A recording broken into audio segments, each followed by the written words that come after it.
Bismillahirrahmanirrahim. Assalamualaikum warahmatullahi wabarakatuh. Perkenalkan, nama saya Enggar Zaki Trisnawan dengan NIM 0496874497 dari Prodi Sistem Informasi Universitas Terbuka. Kesempatan kali ini saya akan mencoba menyelesaikan atau mengerjakan tugas 3 di mata kuliah pemrograman berbasis web. Untuk tugas yang ketiga kali ini kita diminta untuk membuat sebuah aplikasi website sederhana untuk pemesanan bahan ajar di Universitas Terbuka. Pada tugas praktik kedua ini, mahasiswa berfokus untuk membuat aplikasi website berbasis Vue.js sebagai framework yang digunakan sepanjang pengerjaan tugas praktik 3, sehingga data-data yang dibutuhkan tidak dibaca melalui database, tapi melalui JSON file sebagai dummy data yang akan dilampirkan bersamaan dengan tugas praktik ini.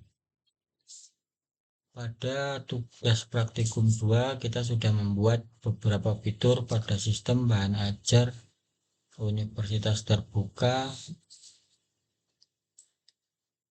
menggunakan Vue.js yang masih sederhana. Sekarang tugas kita adalah merefaktor halaman web yang sudah dibuat menjadi custom elemen dalam bentuk view, komponen, dan template. Namun tentunya ada beberapa hal yang perlu ditambahkan untuk mencapai indikator untuk penilaian hasil belajar tersebut. Seperti struktur proyek view pada tugas praktik 3 kali ini. Sini ada index, kemudian aset, ada CSS, style, kemudian ada data bahan ajar JSON, kemudian ada aplikasi JS, kemudian beberapa komponen, ada stok, ada tracking, ada order, kemudian status, kemudian model. Selanjutnya yaitu ada service API JS. Kemudian kita langsung ke tugas 3. Kali ini diminta untuk membuat halaman stok bahan ajar. Halaman ini akan menampilkan daftar stok bahan ajar untuk seluruh universitas terbuka daerah. Ya, di sini pilihannya bebas menggunakan tabel atau list yang menampilkan list data dalam jumlah banyak dan memiliki data-data field. Kita langsung masuk ke aplikasi Visual Studio Code-nya. Sini saya sudah membuat untuk indeks HTML-nya.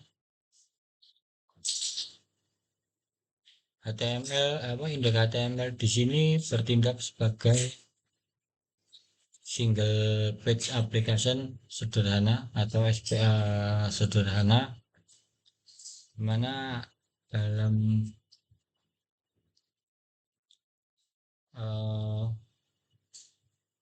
coding ini sudah saya tampilkan di sini di ID app sampai sini.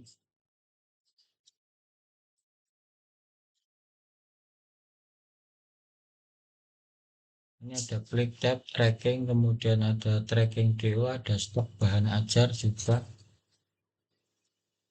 Kemudian untuk navigasi dan event handling ini sudah ada bagian navigasi masing-masing.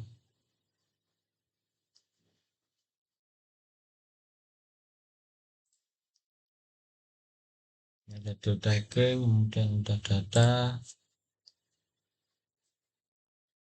Sini ada navigasi sendiri-sendiri. Ini navigasinya. Ini ada navigasi, tombol navigasi. Ini ada kontainer, kemudian ada hover, kemudian ada navigasi untuk tombol yang aktif.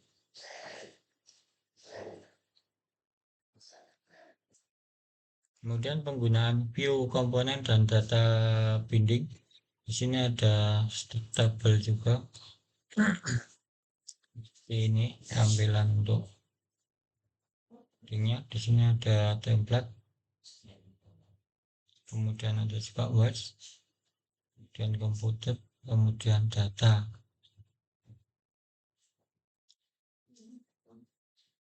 Ini ada metode, kemudian di sini saya juga ada komponen menampilkan status dan modal.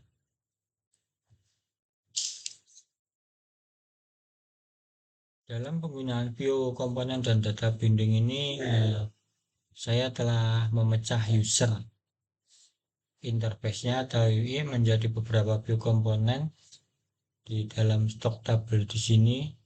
Kemudian dimana menangani khusus urusan inventory.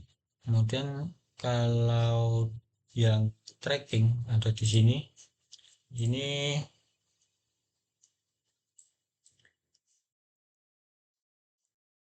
kita untuk menangani khusus untuk pengiriman. Kemudian ada lagi status batch, ada paket, ada aplikasi modal. Ini modalnya. Kemudian ini tadi sudah ini ordernya di sini. Kemudian ada paket card di sini juga. Kemudian status batch. Ini ada stock table, ini ada service. Ini service API-nya, PJS-nya. Kemudian di manajemen script-nya kita membuat library Vue.js dari CDN, kemudian membuat API untuk memanggil data JSON. Ketika kita mendaftarkan semua komponen pendukung seperti status batch, aplikasi modal, dan lain-lain, terakhir kita memanggil app.js-nya. Jika app.js dipanggil sebelum komponen terdaftar, Vue tidak akan mengenali custom yang stok tabel ini.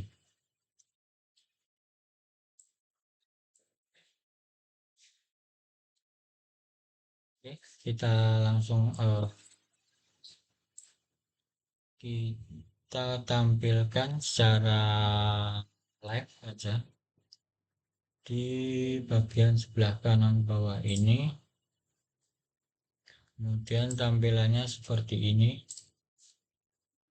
Ini ada stok bahan ajar, di sini ada tombol tracking DO. Sini tombol stok bahan ajarnya, sini tombol tracking DO-nya. Kemudian kita masuk yang ke pertama. Tugasnya itu menampilkan data file data stok bahan ajar nanti dari kolom data file sebagai berikut. Ada kode mata kuliah, di sini ada kode mata kuliah, kemudian ada kategori, di sini kategorinya, sini ada MK wajib, MK pilihan, MK praktikum, dan problem base-nya. Kemudian untuk daerah, di sini sudah ada UT daerah. Di daerahnya itu ada beberapa pilihan. Ini ada Jakarta, Surabaya, Makassar, Padang. Di sini juga ada Jakarta, Surabaya, Makassar, Padang, Denpasar. Kemudian ada lokasi rak di sini bisa kita tulis di misal di atas tangga di lantai 2. Kemudian ada lagi harga. Di sini kita bisa menuliskan harga. Kemudian buat formatting teks harga dengan menambah currency. Nah, teks harga untuk menambah currency itu ada di sini. Kita sudah menambahkan rupiah. Kemudian ada jumlah stok bahan ajar atau quantity. Di sini buatlah formatting teks stok bahan ajar dengan menambahkan satuan buah. Di sini sudah stoknya ada 28 buah, ada 7 buah, sehingga satuannya sudah menampilkan buah. Juga ada stok seperti bahan ajar. Di sini juga satuannya sudah buah. Kemudian cek status di ini untuk data field catatan ini ditampilkan saat men-trigger event mouse over pada kolom status dan menampilkan tooltip atau reviewnya. Sini ini tooltipnya ada di edisi ini, kemudian ini.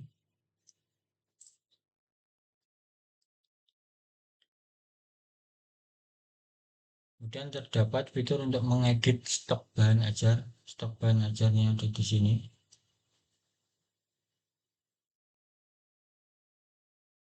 Jadi misal untuk stok bahan ajar kita mau mengedit,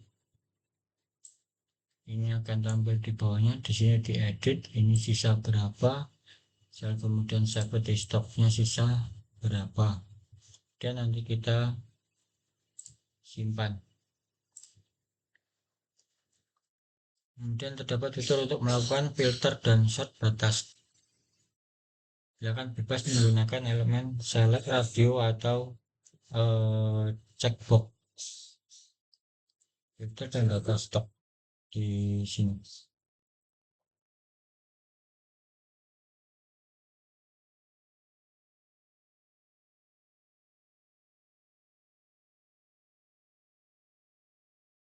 Kemudian daerah terdiri dari seluruh pilihan dan daftar rute daerah BJJ list. Ini ada, ini listnya sudah. Kemudian ada lagi di sini. Dan kita dapat menemukan jumlah stok kuantiti dari jumlah untuk menjadikan daftar yang dapat mengingat untuk melakukan order bahan ajar. Ada di sini. Ini ketika kita klik yang butuh reorder, tadinya di sini aman, menipis aman, tapi karena kita untuk mengingatkan yang untuk melakukan reorder bahan ajar, maka di sini akan otomatis memfilter yang kategori menipis. Jadi aman, kita butuh ketika kita klik butuh reorder, ada di sini. Kemudian terdapat fitur sort yang menggunakan berdasarkan judul, stok, dan harga. Ini ada di sini. Di sini ini ada judul, stok, kemudian harga. Kita klik ini dari mulai harga termurah, kemudian stok terendah. Ini stoknya 2, kemudian 7. Ini ada judul. Kalau kita mau mengembalikan seperti semula, tinggal di reset, diklik reset. Terapkan fitur DVCS di mana semua filter tidak perlu recompute kembali. Ini sudah. Implementasikan depan apa yang sebenarnya ketika memilih filter stok berdasarkan untuk daerah, baru akan muncul filter untuk kategori mata kuliah. Sini ini sudah berubah, kategori mata kuliahnya wajib. Ini akan berubah ketika kita pilih untuk daerah Jakarta, berarti otomatis akan memfilter Jakarta. Jika Surabaya juga otomatis terfilter Surabaya. Ini ada di Makassar.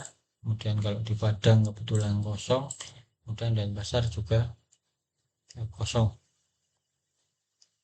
Memberikan status aman dengan menggunakan simbol yang memberikan tanda yang memberikan kesan aman ataupun teks berwarna hijau apabila stok lebih besar atau terkategori aman. Ini sudah saya buat seperti ini. Kalau aman dengan checkbox warna hijau, kemudian menipis, di sini ada peringatan warningnya dengan warna kuning. Dan selanjutnya memberi status motif ini dengan, nah ini berwarna oranye. Kemudian memberikan status kosong dengan menggunakan simbol yang memberikan kesan bahaya ataupun teks warna apabila stok 0.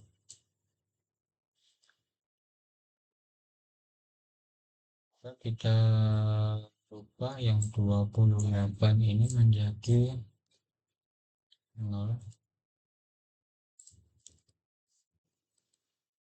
Kemudian kita simpan soft desktopnya, kita buat 3. Sini kosong, tadinya ada isinya jumlahnya 28 buah, tapi karena stoknya sudah 0, sini menjadi kosong. Terdapat fitur untuk menambahkan data bahan ajar baru melalui formulir kecil dan melakukan validasi sederhana untuk setiap data file. Sini ditambah, harus diisi semua dulu baru bisa menambahkan ini. Ini nanti diisi kode MK, nama MK.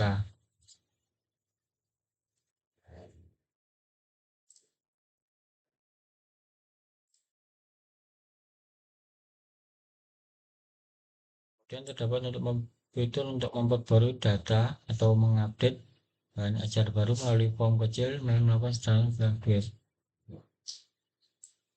Ini sama ya.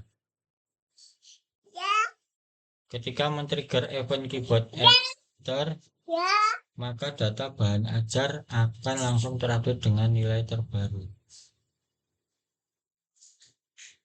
Kemudian terdapat fitur untuk menghapus data bahan ajar melalui event klik atau tombol klik delete. Sini sudah. Dan misalnya kita hapus, ini juga peringatan. Kemudian pengantar manajemen contohnya kita hapus. Ini juga bisa kita hapus, pengantar akuntansi.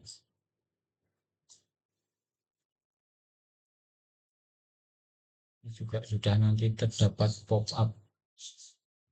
Kemudian kita masuk yang kedua ke tracking delivery order. Halaman ini menampilkan halaman untuk tracking status DO bahan ajar seperti QCS, menampilkan nomor DO. Ini nomor DO, tracking DO. Di sini ada nomor order, ini otomatis. Kemudian NIM, sini masukkan nomor induk mahasiswa. Kemudian pengguna dapat melakukan sebenarnya menggunakan tombol enter. Pengguna dapat clear atau mereset, menekan tombol keyboard escape. Kemudian dapat fitur untuk menambahkan input delivery order. Di sini untuk DO bahannya.